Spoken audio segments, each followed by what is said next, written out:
So over the next couple of weeks, in your morning time, please find your 11-year-old self. And if your 11-year-old self had a hard childhood, like, love on her, heal her, hug her, acknowledge her, tell her it's gonna be okay. Tell her that who you are now and who you're becoming. My goal is to bring the 11-year-old in every single woman back. I know this to be true. I'm trying to get a hold of Carol to bring her on my podcast so I can be like, hey, I understand the hormonal piece of this. And it's probably happening earlier because the average age for girls to get periods now is much younger. But the minute our hormones come in, we betray ourselves.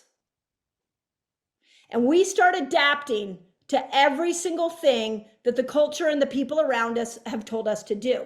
I think the reason that menopause is so difficult right now and the perimenopausal journey is because as the hormones go away, what we truly want, our internal voice, gets louder. And we start saying things that we can't hold back. My postmenopausal friends, put it in there because I say shit all the time now, right? I love it. I love it. Thank you, Louise. I see your hands up. Like, you want to know the truth? Hang out. Thank you, Susan. Hang out with some postmenopausal women because they're like, no, you need to know what the truth is.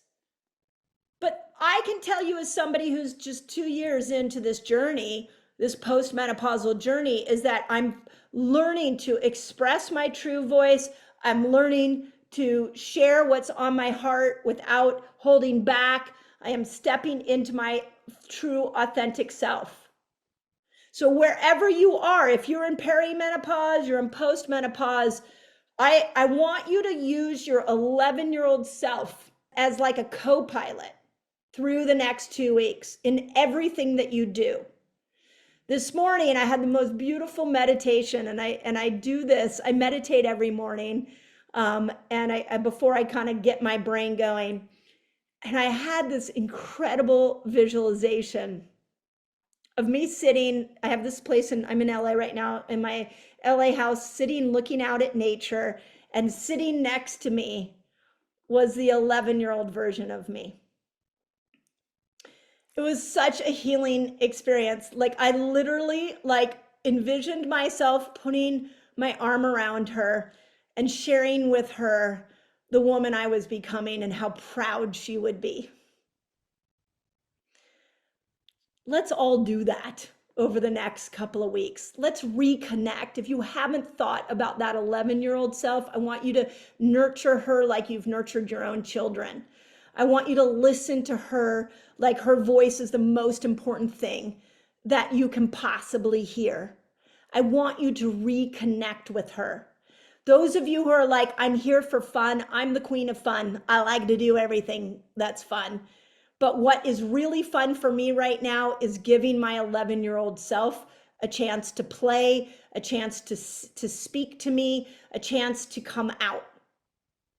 And I think in a culture that has told us that we're too much or we're too little of something, like, we have a real chance to reconnect to a deeper version of play.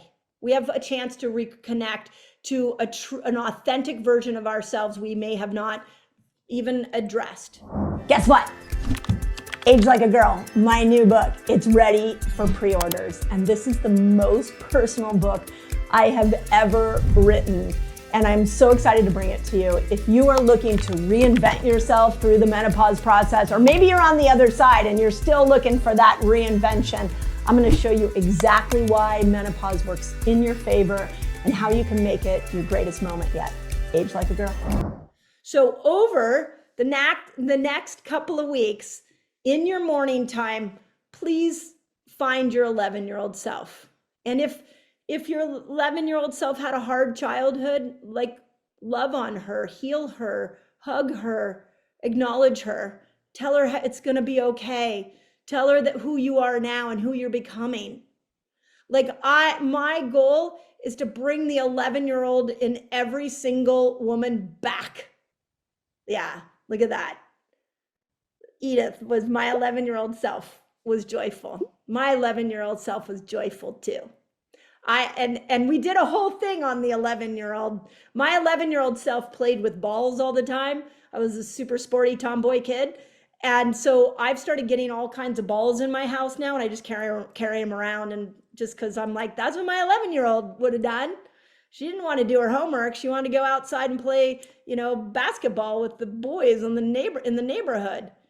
So whoever that 11-year-old is, please bring her forward over the next 2 weeks and use her voice and love on her, because I promise you, if you follow my lead in 2 weeks, you will be like, I signed up for this fat burning course, and I can't believe what a different version of me I am. I thought I was going to lose weight, and instead I found an old friend. I found my voice.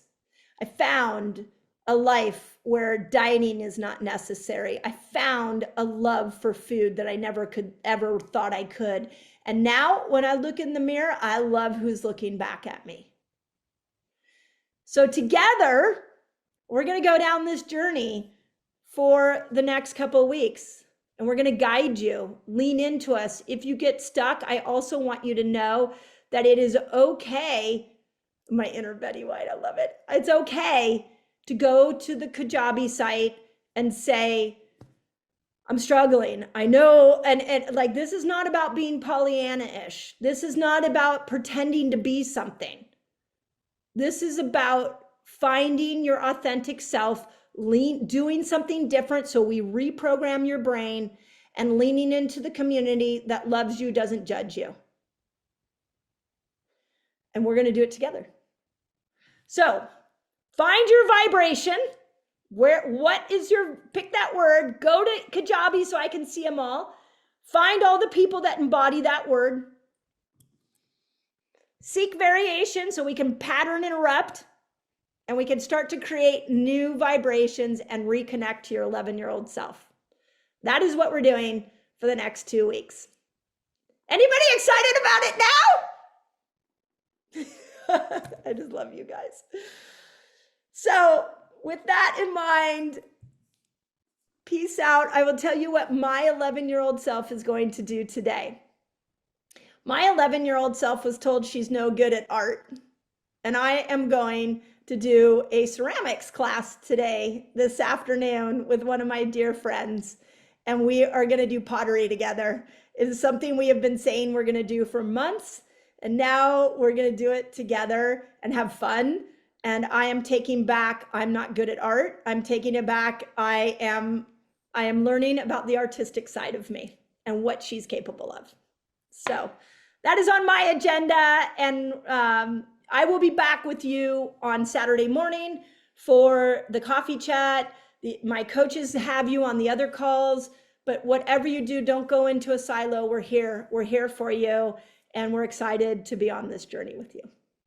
So big hug. Have an awesome day. On the next video it's called Do This Before You Sleep to Avoid Belly Fat. And there's habits you want to do the night before, and there's habits you want to do in the morning, and all of those make a big difference. Make sure your room is cool. If our mattress is cool, if the room is cool, it activates the parasympathetic nervous system. This is a little bit like cold plunges.